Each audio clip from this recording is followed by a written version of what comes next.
Hey teman-teman, selamat datang di penerbangan All Things ini. Siap-siap buat fakta-fakta mengejutkan seputar penerbangan yang mungkin belum pernah kamu dengar. Kita bakal ngungkapin rahasia dari makanan pesawat yang kurang enak, sampai gimana memilih kursi yang aman bisa jadi penyelamat hidup. Ini dia rahasia penerbangan yang jarang diketahui penumpang. Oke, siap-siap untuk proses boarding. Kita semua tahu, ini bisa jadi momen yang agak bikin pusing. Udah lewatin pemeriksaan keamanan bandara, sampai di gerbang, tiba-tiba lihat antrian panjang penumpang menunggu boarding. Tapi tahu nggak perlu buru-buru masuk antrian. Sebagian besar maskapai udah menetapkan kursi untuk penumpang sebelumnya, dan meskipun ada yang memanggil kelompok-kelompok tertentu untuk boarding, kamu bisa santai dan masuk paling akhir. Ini cara paling gampang buat mengurangi waktu di pesawat. Selama tas jinjingmu nggak terlalu besar dan susah dimasukin di tempat penyimpanan di atas kepala, nggak perlu berdiri di antrian. Kursimu udah punya nama. Boarding terakhir juga, berarti lebih sedikit orang memadati gerbang dan jembatan pesawat, mempercepat keseluruhan proses. Jadi, santai aja, nikmatin perjalanan, dan simak rahasia penerbangan yang biasanya nggak mereka ceritain ke semua orang. Sambil nunggu, coba deh lihat boarding pass kamu. Kode alfanumerik 6 digit yang ada di sebagian besar boarding pass, disebut Passenger Name Record, digunakan buat identifikasi penumpang, khususnya kalau ada lebih dari satu penumpang dengan nama yang sama. Nah, kode ini dicatat di database sistem reservasi komputer yang berisi jadwal penerbangan tiap penumpang, dan bisa ngasih banyak info tentang kamu, termasuk tanggal lahir dan kontak. Ini salah satu alasan utama kenapa kamu sebaiknya nggak buang boarding pass di tempat sampah umum. Selain itu, database yang sesuai dengan kode ini berisi info kartu kredit, detail paspor, sampai alamat IP kalau pesan tiket online. Tapi kalau kode yang terkoneksi dengan semua info pribadi kamu itu kelihatan ngeri, semoga kamu nggak nemuin kode berikutnya di boarding pass kamu. Penumpang yang nemuin kode 4S di tiket mereka mungkin bakal disuruh lewat pemeriksaan keamanan tambahan. Kenapa? Singkatnya, itu kepanjangan dari Secondary Security Screening Selection. Kode ini ditambahin ke boarding pass penumpang yang dianggap mencurigakan sama maskapai. Kita tahu dong, bandara ngambil serius soal keamanan. Beberapa hal yang kelihatan aman buat kita bisa dianggap mencurigakan sama petugas maskapai. Terbang dadakan, beli tiket satu arah, atau bayar pakai cash. Semuanya bisa kelihatan agak mencurigakan di meja keamanan bandara. Jadi tenang aja, kalau sampai lihat kode itu di boarding pass kamu, tentukan aja kalau nggak ada yang disembunyikan. Bahwa pesawat udara itu mesin berat gila sih. Mikirin bahwa pesawat komersial ukuran rata-rata punya berat lepas landas maksimal sekitar 80 ton. Ini termasuk 41 ton bahan bakar, serta 20 ton penumpang, kru, dan kargo. Meskipun besar, pesawat masih bisa mengalami masalah di udara. Terutama karena ada banyak hal lain yang berkeliaran di sana di langit. Gak perlu diragukan lagi, tabrakan antara pesawat dan burung jarang berakhir baik, khususnya buat burungnya. Tapi bisa bikin kerusakan juga ke pesawat kalau nabrak dengan kecepatan tinggi, kayak yang terjadi sama pesawat Turkish Airlines ini pada tahun 2015. Beruntungnya, penumpang semua aman, tapi sayangnya burungnya nggak seberuntung itu. Di Amerika Serikat, ada lebih dari 13.000 kali tabrakan pesawat dengan burung tiap tahunnya, kadang-kadang sampai parah dan bisa merusak mesin pesawat. Dan seperti yang bisa dibayangkan, pagar dan dinding nggak terlalu efektif buat ngejauhin burung dari landasan pesawat. Jadi bandara harus kreatif buat mencegah kecelakaan yang berhubungan dengan burung. Salah satu metodenya yang dipakai di Bandara Reagan National di Virginia adalah menembakkan peluru kosong buat ngeremehin burung dari bandara. Ada juga bandara lain yang bikin lingkungan mereka kurang ramah buat burung dengan ngebendung kolam dan ganti rumput dengan kerikil. Bandara di Salt Lake City malah pakai babi buat mencari dan makan telur burung camar. Beberapa bandara, seperti Bandara Lourdes Tarbes-Pyrénées di Prancis, menyalakan layar LED dengan gambar mata besar berkeliling buat ngeremehin burung pemangsa, kayak semacam pengusir setan di dunia penerbangan. Tapi bukan cuma burung yang jadi masalah buat bandara, cuaca ekstrim juga nggak bisa diusir cuma dengan tatapan tajam dari sepasang mata LED. Guys, badai es itu serius banget deh buat pesawat, bisa bikin rusak parah.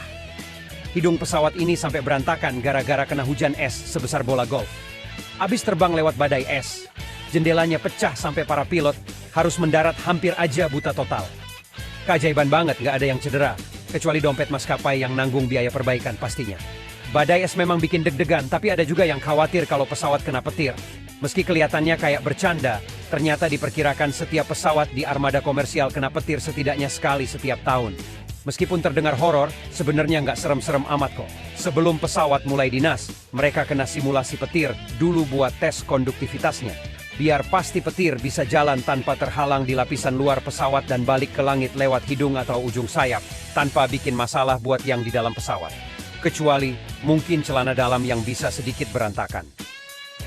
Pernah nggak sih kamu pakai toilet pesawat terus kepikiran wah ini kotoran bakal kemana ya setelah ditarik tuas? Nah, kontrari sama mitos populer, toilet pesawat nggak boleh dikosongin langsung ke langit, meski kejadian nggak terduga kan sering terjadi. Jadi begini, pas kamu nge-flush toilet pesawat, ada semacam hantaman super kenceng yang ngisap kotoran pakai air secuil buat hemat berat dan ruang di pesawat. Terus isinya pergi ke tangki besar yang penuh disinfektan. Pas penerbangan selesai, campuran tadi disedot ke tangki di bandara dan langsung dibuang. Tapi, nih, gumpalan beku abu Smurf yang kamu lihat di sini, itu terdiri dari campuran kotoran manusia dan disinfektan warna biru. Dan ditemukan di tanah loh. Jatuh dari pesawat tahun 2017. Ada setidaknya 27 kejadian dokumentasi meteor es biru. Macam gini, di Amerika Serikat antara 1979 dan 2003, termasuk kejadian es biru, ngejatuhin atap rumah di bawah, jalur pesawat mendarat di bandara. Meskipun gak ada cara buat pilot atau pramugari ngelakuin lelucon es biru, kadang bocoran sengaja bisa terjadi dari tangki septik pesawat. Jadi, kalau tiba-tiba nemu gumpalan es biru gede di halaman belakang, yakin deh, itu bukan es krim rasa blueberry. Jangan dijilat-jilat. Tapi ngomongin toilet di ketinggian, mungkin kamu nggak tahu kalau sebenarnya ada cara rahasia buat membuka toilet pesawat dari luar. Nih, kalau suatu saat anak kecil keterusan di toilet pesawat, atau kamu lagi pengen diusir dari pesawat gara-gara kelakuannya creepy sama orang asing, sebenarnya kamu bisa membuka pintu toilet dari luar cuma dengan satu jari. Di sebagian besar kabin, kunci pintu toilet ada di belakang papan tanda toilet. Kayak yang ini, buat pramugari, pakai kalau lagi darurat.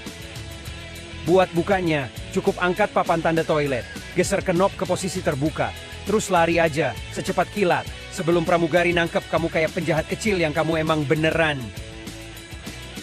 Nggak ada hubungannya sih. Tapi pernah kepikiran nggak kenapa makanan di pesawat selalu diketawain jelek? Apa sih rahasia di balik makanan pesawat? Nggak kayak yang banyak dipikirin. Sebagian besar makanan di pesawat nggak dicongel, tapi malah dibekuin cepet, terus dibawa ke pesawat buat pramugari panasin dan sajikan di dalam pesawat. Beberapa maskapai mewah bahkan punya chef dan dapur sendiri di pesawat. Kayak yang ada di beberapa penerbangan Etihad Airways. Tapi meski begitu, makanan di udara tetap nggak bisa ngalahin restoran bintang 5 di darat. Nah loh, emangnya apa sih yang bikin makanan di pesawat rasanya jelek banget? Ternyata ini karena biologi manusia dasar.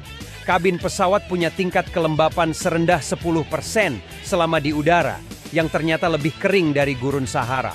Pas kelembapan segitu rendah, hidung kita jadi dehidrasi, dan ngeganggu kemampuan kita untuk merasakan rasa dan bau. Setelah beberapa waktu di kabin pesawat, kemampuan lidah kita merasakan rasa manis bisa turun antara 15 dan 20%, sementara rasa asin bisa jadi lebih tumpul sebanyak 20 hingga 30%. Untuk ngatasin ini, beberapa maskapai nambahin garam dan gula dalam jumlah besar di makanan mereka.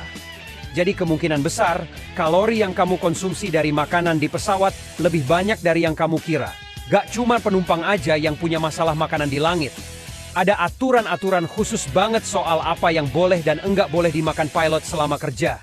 Dan ini nggak sembarangan ya.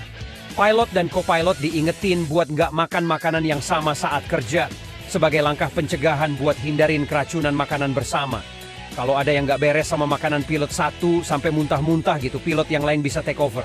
Tapi tetap ada aturan baku soal makanan pilot. Di beberapa maskapai, pilot bisa dapat makanan dari menu first class, sementara co-pilot mungkin cuma dapat dari menu business class. Pasti jadi makan malam yang agak aneh tuh. Hanya dari semua rahasia penerbangan tadi, yang paling bikin kaget buatku adalah tentang kotoran toilet yang beku kebiruan itu. Siapa sangka ya, Jadi, gimana dengan kamu? Ada rahasia penerbangan lain yang kamu tahu atau pengalaman sendiri? Kalau tidak, jangan lupa untuk ngikuti bagian kedua kami nanti ya. Bagi di komentar di bawah, dan terima kasih udah terbang bersama All Things. Sampai jumpa lagi.